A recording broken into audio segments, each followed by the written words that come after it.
Assalamu alaikum students. Today we will start chapter number 15 Pythagoras theorem of class 9 maths. सबसे पहले हम theorem की statement समझते हैं और उसके बाद इसके जो स्मार्ट सिलेबस के मुताबिक जो क्वेश्चंस हैं हम वो सॉल्व करेंगे। इसमें पहला थ्योरम है पाइथागोरस थ्योरम। पाइथागोरस थ्योरम कि ये स्टेटमेंट भी है। अगर आपको आ जाता है क्वेश्चन शॉर्ट में स्टेट पाइथागोरस थ्योरम, तो ये जो इसकी स्टेटमेंट है ये पाइथागोरस थ्योरम है।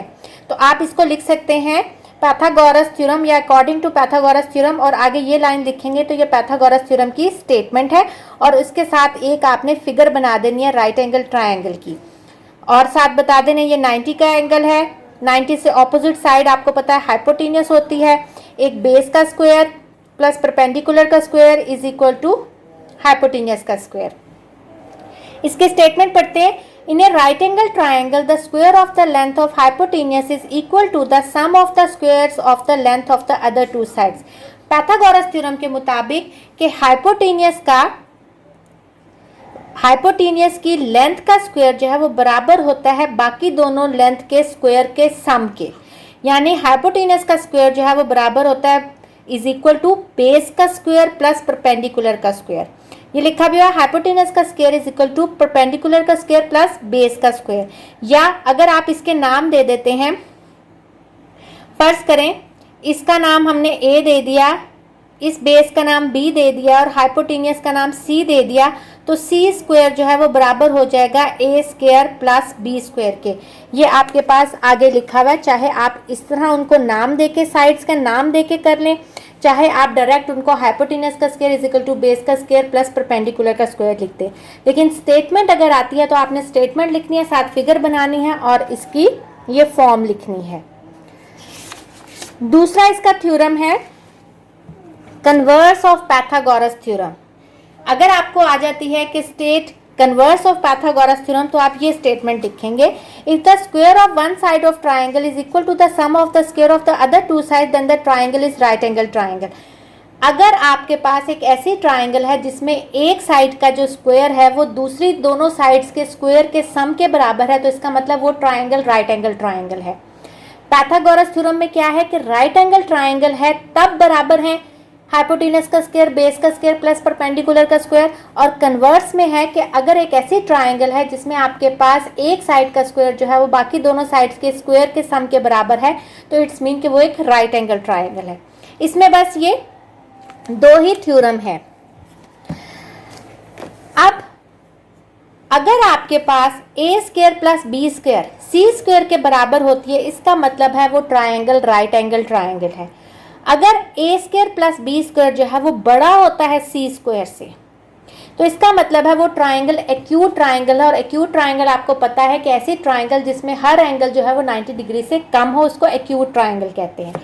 और अगर आपके पास A square plus B square less than है सी स्क्वायर से, यानी तीसरी साइड के स्क्वायर से छोटा है, तो इसका मतलब वो ट्राइंगल आपके पास ऑब्ट्यूज ट्राइंगल है। ऑब्ट्यूज ट्राइंगल ऐसी ट्राइंगल होती है जिसमें एक एंगल जो है वो 90 डिग्री से बड़ा होता है। तो ये आपने जहन में रखनी है ये तीनों बातें। चलें अब हम इसकी एक्सरसाइज 15 स्टार्ट करते हैं। एक्सरसाइज 15 का क्वेश्चन नंबर 1 का फर्स्ट और फोर्थ पार्ट स्मार्ट सिलेबस में इंक्लूड है और इसका क्वेश्चन नंबर 3 स्मार्ट सिलेबस में इंक्लूड है। चले हम ये स्टार्ट करते हैं। क्वेश्चन है verify that the triangles having the following measures of the sides are right angle. आपने प्रूव करना है कि ये जो साइड्स दी हुई हैं क्या ये राइट एंगल ट्राइंगल की हैं। तो राइट एंगल ट्राइंगल की हमें कैसे पता चलेगा कि ये मेजरमेंट्स राइट एंगल ट्राइंगल की हैं, कि अगर एक साइड का स्क्वायर जो है वो बाकी दोनों साइड्स के स्क्वायर के सम के बराबर है, तो इट्स मीन कि वो राइट एंगल ट्राइंगल है। यानी पाइथागोरस थ्योरम को अगर सेटिस्फाई कर रही है तो इसका मतलब वो राइट एंगल ट्राइंगल है।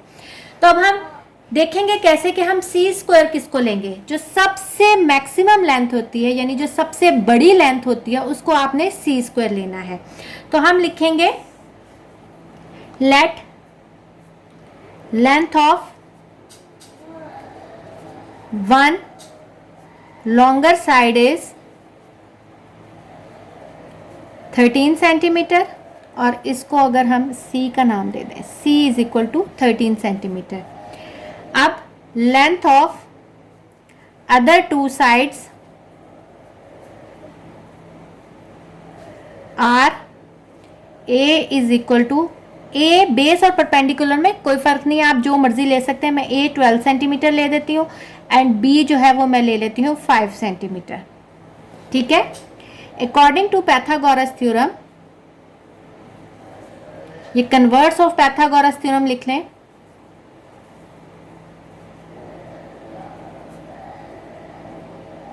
आपके पास सी का स्क्वायर जो है वो बेस का स्क्वायर प्लस परपेंडिकुलर का स्क्वायर या परपेंडिकुलर का स्क्वायर प्लस बेस का स्क्वायर के बराबर होती है। तो यहाँ आप वैल्यूज पुट करें। सी आपके पास है 13 का स्क्वायर, 5 का स्क्वायर प्लस 12 का स्क्वायर। 13 का स्क्वायर होता है 169 centimetre square, 25 plus 144 centimetre square, 169 centimetre square. और अगर आप 144 में 25 ऐड करोगे तो ये 169 सेंटीमीटर स्क्वायर बनता है। इसका मतलब है कि दोनों साइड्स एक दूसरे के बराबर हैं, इसलिए ये वेरीफाई होता है। It is verified that given measurements are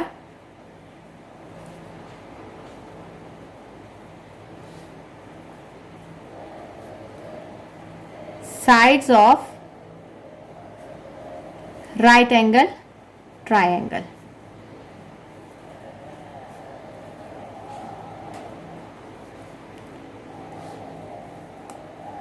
Of the sides of right angle triangle. अब इसका फोर्थ पार्ट है, अगेन आपने वेरीफाई करना है। ए बी सी उसने आपको दिया हुआ है, तो सबसे पहले बड़ी लेंथ को आप लॉन्गर साइड लेंगे यानी सी लेंगे। तो let length of longer side, one longer side is equal to 34 centimetre. Length of other two sides are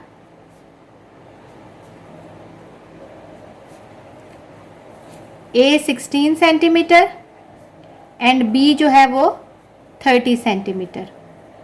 according to Pythagoras theorem,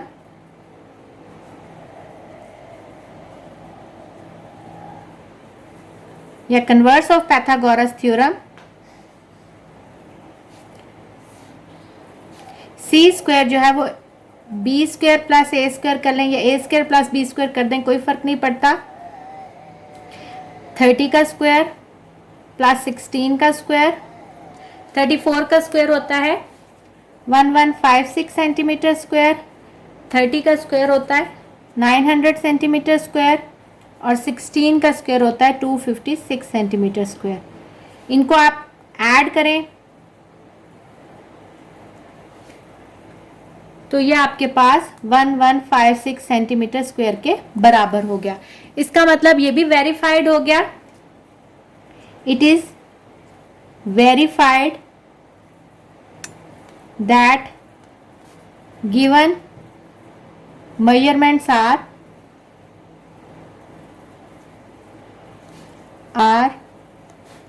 of the sides of right angle triangle.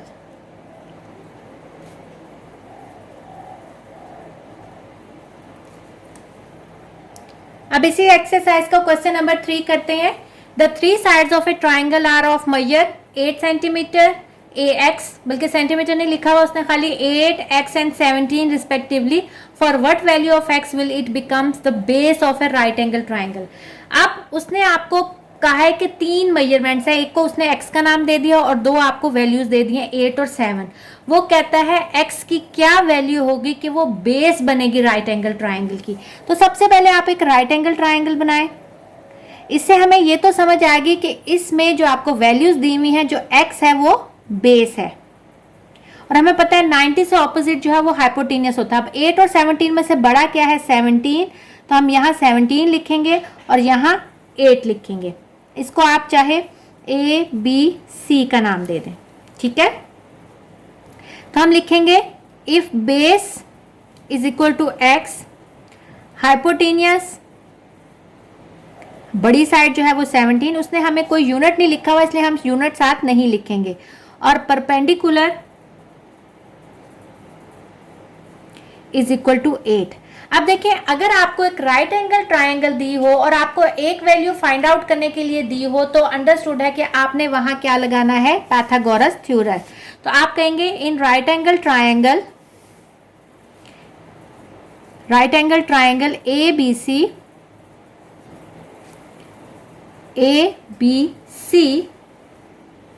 Bye Pythagoras theorem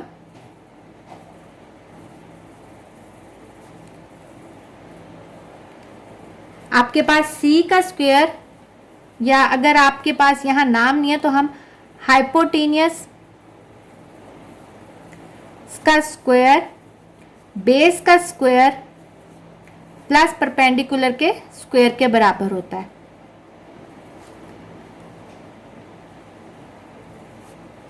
तो hypotenuse आपके पास क्या है, 17, base है x और perpendicular है 8। 17 का square होता है आपके पास 289, x square plus 64, x square को इधर रहने दें, 289 माइनस 64, तो ये आपके पास आ जाएगा 225 एक्स स्क्वायर। लेकिन हमें तो x की वैल्यू चाहिए, तो taking square root on both side, तो ये आपके पास x आ जाएगा 15। और आपको पता है कि x को अगर हम अंडर रूट खोलते हैं तो प्लस माइनस आता है, लेकिन कभी भी मेजरमेंट नेगेटिव में नहीं होती, इसलिए हम ये 15 यूनिट के बराबर है, तो x बराबर होगा 15 यूनिट के। और यही उसने आपको फाइंड आउट करने के लिए दिया था। अब इसका क्वेश्चन नंबर 6 का सेकंड पार्ट जो है वो आपके स्मार्ट सिलेबस में इंक्लूड है, तो हम इसका सेकंड पार्ट करते हैं। वो कहता है आपको ये गिवन फिगर दी हुई है, इसमें से आपने x की वैल्यू फाइंड आउट करनी है। तो अगर आप देखें ये 90 का एंगल है, इसका मतलब ये भी एक राइट एंगल ट्राइंगल है, ये भी एक राइट एंगल ट्राइंगल है। अगर हमने ये फाइंड आउट करना है, यानी x की वैल्यू फाइंड आउट करनी है, तो हमें ये पता हो और ये पता हो तो हम x की वैल्यू फाइंड आउट कर सकते हैं। लेकिन आप देखें हमें a और d की वैल्यू नहीं दी हुई, तो इसका मतलब है पहले ये वाली भी एक राइट एंगल ट्राइंगल है, तो पहले हम इन दोनों से ये वाला परपेंडिकुलर फाइंड आउट करेंगे और इस परपेंडिकुलर से फिर इसकी बेस की वैल्यू फाइंड आउट करेंगे। ठीक है, तो इसमें आपके पास दो ट्राइंगल है, हम दोनों ट्राइंगल को बारी बारी सॉल्व करेंगे। तो पहले हम ट्राइंगल ADC जो है वो उसको सॉल्व करेंगे। ठीक है, तो हम लिखेंगे इन राइट एंगल ट्राइंगल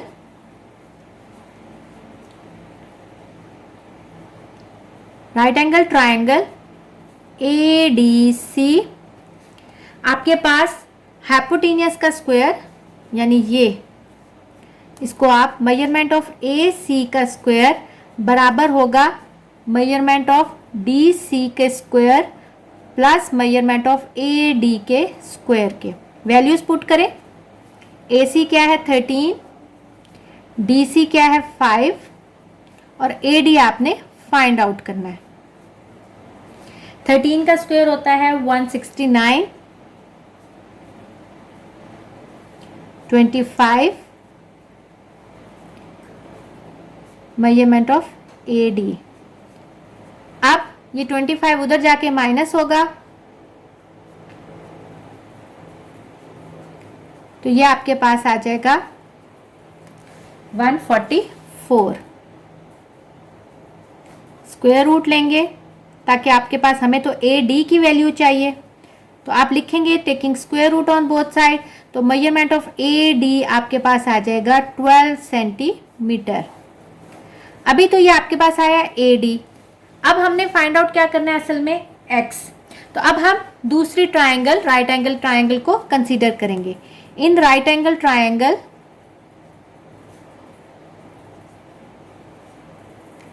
कौन सी अब राइट एंगल ट्राइंगल है, ADB।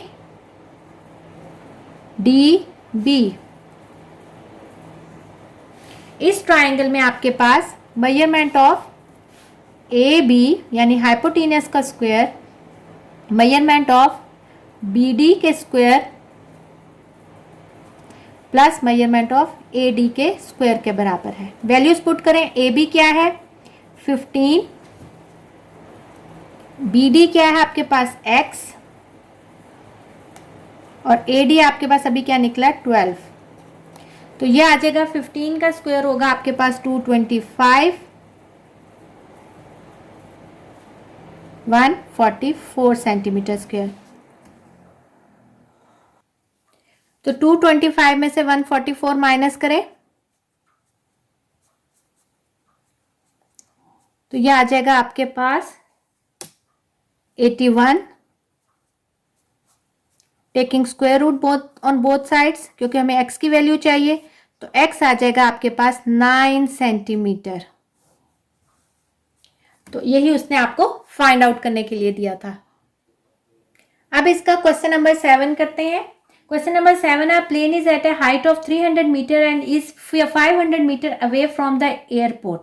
एक एरोप्लेन है, ये फर्ज करें ये ए जो है वो एरोप्लेन है जो 300 मीटर की बुलंदी पे है और एयरपोर्ट से वो 500 मीटर दूर है। How much distance will it travel to land at the airport. अब उसने लैंड करना है, बताएं वो कितना डिस्टेंस कवर करेगा। देखिए लैंडिंग करने के लिए उसको डिक्लाइन आना पड़ेगा, तो ये उसका डिक्लाइन आ रहा है। अब बताएं वो 300 मीटर ऊपर है और उसका जो डिस्टेंस है एयरपोर्ट से वो 500 मीटर रह गया है, लेकिन जब वो डिक्लाइन आएगा तो इसका मतलब उसको ज़्यादा ट्रैवल करना पड़ेगा। आपने उसका ए से बी तक का डिस्टेंस फाइंड आउट करना है। अब देखें अगर वो बुलंदी पे है तो ज़मीन से उसका जो एंगल बना रहा है वो 90 डिग्री का होगा। इसका मतलब ये एक राइट एंगल ट्राइंगल है। राइट एंगल ट्राइंगल में आपको 2 मेजरमेंट्स दी हुई हैं, तीसरी आपने फाइंड आउट करनी है, यानी हाइपोटेन्यूज फाइंड आउट करना है। तो उसके लिए आप पाइथागोरस थ्योरम लगाएंगे। तो अब स्टार्ट करते हैं। A, let A be the position of aeroplane, ठीक है, of plane and B be the position of airport, ठीक है। आपके पास मेजरमेंट ऑफ AC उसने हमें कितनी दी हुई है 300 मीटर और मेजरमेंट ऑफ BC उसने हमें दी हुई है 500 मीटर, ठीक है। फाइंड आउट आपने क्या करना है AB। तो अकॉर्डिंग टू पाइथागोरस थ्योरम के मुताबिक आपके पास 90 के ऑपोजिट साइड यानी AB आपने फाइंड आउट करना है, यही हाइपोटेनियस है। ये बराबर होगा AC के स्क्वायर प्लस BC के स्क्वायर के। वैल्यूज पुट करें। AC आपके पास आ गया 300 का स्क्वायर प्लस 500 मीटर का स्क्वायर, यहां भी मीटर लिखते हैं। आपके पास आ जाएगा 300 का होता है 90,000 प्लस 500 का होता है 25, 2,50,000।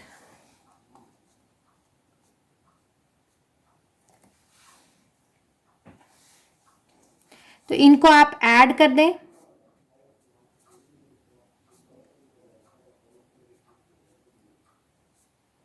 ये आपके पास ऐड करके आया और फिर स्क्वायर रूट लें। तो ए बी की आपके पास डिस्टेंस जो है वो आ जाएगा 100√34 मीटर। ये आप कैलकुलेटर पे निकालेंगे तो ऐसे ही आएगा। और अगर आपको ऐसे नहीं आता तो आप ऐसे भी लिख सकते हैं 34 इंटू इसका अलहदा स्क्वायर लें। ये आपको पता है 100 का स्क्वायर होता है, 100 का स्क्वायर, तो ये कट जाएगा और ये 100 बाहर आ जाएगा और ये आपके पास मेजरमेंट ऑफ ए बी आ गया, अगर आपके कैलकुलेटर पे डायरेक्ट नहीं आता तो। अगला इसका क्वेश्चन नंबर 8 है, a ladder 17 metre long rest against a vertical wall, the foot of the ladder is 8 metre away from the base of the wall, how high up the wall will the ladder reach. एक ladder है आपके पास जो कि 17 metre जो है वो क्या है लंबी। अब देखें एक लैडर है, ये फर्ज करें एक लैडर है,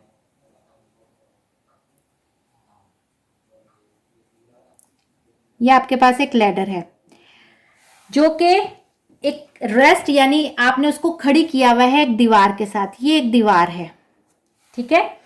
the foot of the ladder is 8 metre away from the base of the wall. ये फुट ऑफ द लैडर है और ये बेस ऑफ द वॉल है, उससे वो कितनी दूर है? 8 मीटर अवे है, ठीक है। How high up the wall will the ladder reach, ठीक है। लैडर कितनी थी? 17 मीटर। तो वो कहता है कि बताएं कि how high up the wall will the ladder reach, के वॉल जो है वो लैडर से मतलब लैडर जो है वो वॉल पे कहाँ तक आई हुई है, यानी ये बेस ऑफ द वॉल है यानी दीवार का निचला हिस्सा, और ये उसके जहां उसने लैडर जो है वो रेस्ट पोजीशन पे यानी उसको टेढ़ा खड़ा किया हुआ है, यानी आपने ये डिस्टेंस फाइंड आउट करना है, ठीक है। तो अगर हम ले लें ए बी सी, अगेन आपके पास ये क्या बन रहा है? पैथागोरस थ्योरम यानी राइट एंगल ट्रायंगल बन रही है, क्योंकि दीवार जो है वो जमीन के साथ हमेशा 90 डिग्री का एंगल बनाती है। तो इसका मतलब ये आपके पास पैथागोरस थ्योरम यहाँ अप्लाई होगा और आप इसका डिस्टेंस जो है वो फाइंड आउट कर लेंगे। तो मैं कहती हूँ let the height of ladder, ladder कितनी उसने हमें दी हुई है? हाइट ऑफ द लैडर नहीं, जो हाइट ऑफ लैडर से मुराद है कि जो जमीन से उसके ऊपर हाइट यानी वॉल की किस हाइट पे है, वो है x मीटर, ठीक है। लेंथ ऑफ द लैडर जो है वो कितनी है? लेंथ ऑफ लैडर आपके पास है 17 मीटर, ठीक है। और डिस्टेंस जो है वो डिस्टेंस ऑफ लैडर या distance of foot of ladder, foot of ladder from the base of wall कितना है आपके पास? 8 metre. Distance of foot of ladder from the base of wall is 8 metre according to Pythagoras theorem.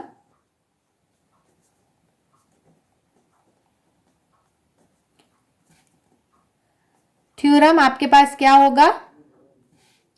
Hypotenuse क्या है? AC का square बराबर होगा base के स्क्वायर प्लस परपेंडिकुलर के स्क्वायर के। वैल्यूज पुट करें। AC है 17 का स्क्वायर, 8 का मीटर का स्क्वायर प्लस x मीटर का स्क्वायर। 17 का स्क्वायर होता है 289, 64 plus x square metre square.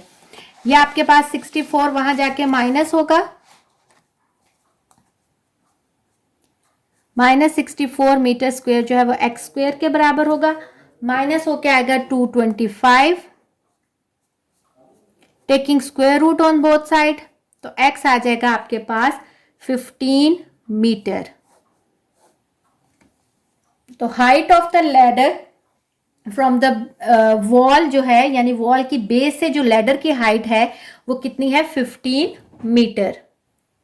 इसके हम ट्रू फॉल्स देखते हैं। Which of the following are true and which are false? In the right angle triangle greater angle is of 90 degree. हाँ जी, सबसे बड़ा एंगल जो है राइट एंगल ट्राइंगल में वो 90 डिग्री का होता है, तो ये ट्रू है।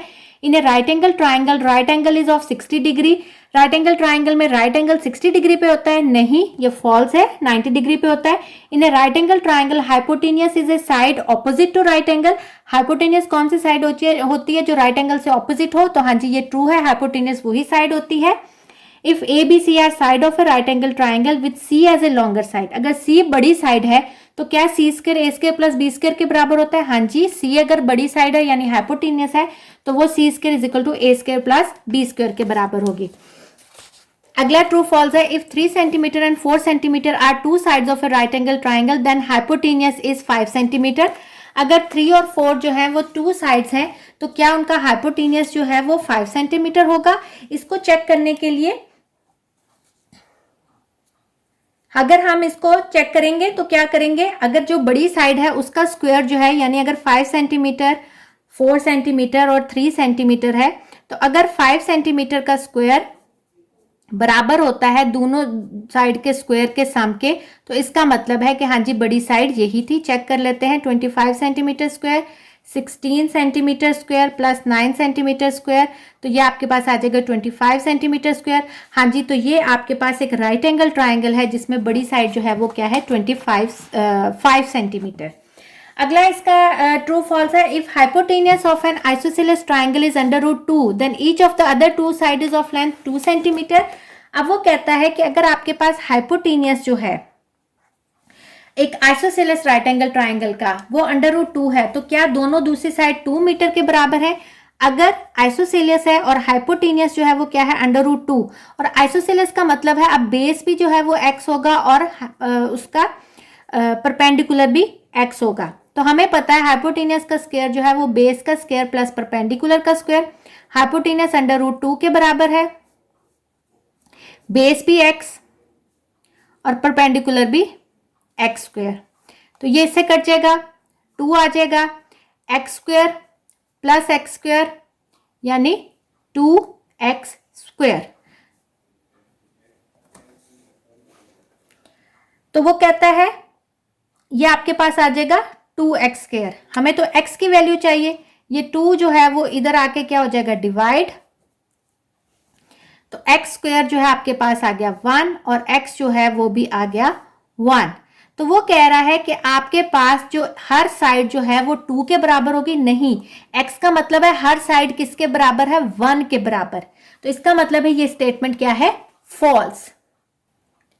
क्वेश्चन नंबर 2 के सारे पार्ट्स आपके स्मार्ट सिलेबस में इंक्लूड है, मैं आपको सिर्फ इसका लास्ट पार्ट यानी 4th पार्ट करवा रही हूँ, बाकी फर्स्ट सेकंड थर्ड बहुत इजी है। आपने पाइथागोरस थ्योरम लगा के अननोन की वैल्यू फाइंड आउट करनी है, जिस तरह मैंने पिछले वाले क्वेश्चंस किए हैं उसी तरह है, वो आप लोग खुद करेंगे ताकि आपकी प्रैक्टिस हो। इसका मैं लास्ट पार्ट जो है वो आप लोगों को करवा देती हूँ। तो स्टार्ट करते हैं। ये आपके पास फिगर दी हुई है bye Pythagoras theorem. Pythagoras theorem के मुताबिक आपके पास हाइपोटेनियस का स्क्वायर, अगर मैं पूरा ना लिखूं, हाइपोटेनियस का स्क्वायर बेस का स्क्वायर प्लस परपेंडिकुलर का स्क्वायर के बराबर होता है। तो हाइपोटेनियस क्या है 90 के ऑपोजिट अंडर रूट 2, बेस क्या है 1 और परपेंडिकुलर क्या है x। 2 is equal to 1 plus x का स्क्वायर, ये 2 उधर जाके क्या हो जाएगा माइनस, अगर हम यहाँ सेंटीमीटर स्क्वायर लगा दें, यहाँ भी सेंटीमीटर स्क्वायर, तो 2 centimetre square minus 1 centimetre square is equal to x square, यह आ जाएगा 1 सेंटीमीटर स्क्वायर। आपके पास खत्म करेंगे, 1 का अंडर रूट आपको पता है 1 ही होता है, तो x जो है वो आपके पास आ गया 1 सेंटीमीटर, और यही उसने आपको परपेंडिकुलर फाइंड आउट करने के लिए दिया था, तो वो आ गया आपके पास 1 सेंटीमीटर। ये आपके जो अभी हमने एक ट्रू फॉल्स किया है वही चीज है कि ये देखें, इसका मतलब ये आपके पास एक आइसोसेलेस राइट एंगल ट्राइंगल है जिसका हाइपोटेनियस जो था वो अंडर रूट 2 था, और उसमें भी देखें उसको आपको गिवन दिया हुआ था हाइपोटेनियस अंडर रूट 2, और उसने कहा था कि क्या उसकी जो बाकी दोनों साइड्स हैं वो 2 के बराबर है, नहीं, उसकी बाकी दोनों साइड जो है वो 1 के बराबर हुई है। होप कि आपको पाइथागोरस थ्योरम समझ भी आया होगा और अप्लाई करना भी होगा कि अगर आपके पास राइट एंगल ट्राइंगल है तो आप एक वैल्यू कोई भी अननोन, हाइपोटेनियस अगर अननोन है वो फाइंड आउट कर सकते हैं, बेस या परपेंडिकुलर कोई भी, अगर राइट एंगल ट्राइंगल है आप पाइथागोरस थ्योरम लगाएं और फाइंड आउट कर लें। अब आप लोगों ने ये तीनों पार्ट्स खुद करने हैं। ओके स्टूडेंट्स, टेक केयर, अल्लाह हाफिज।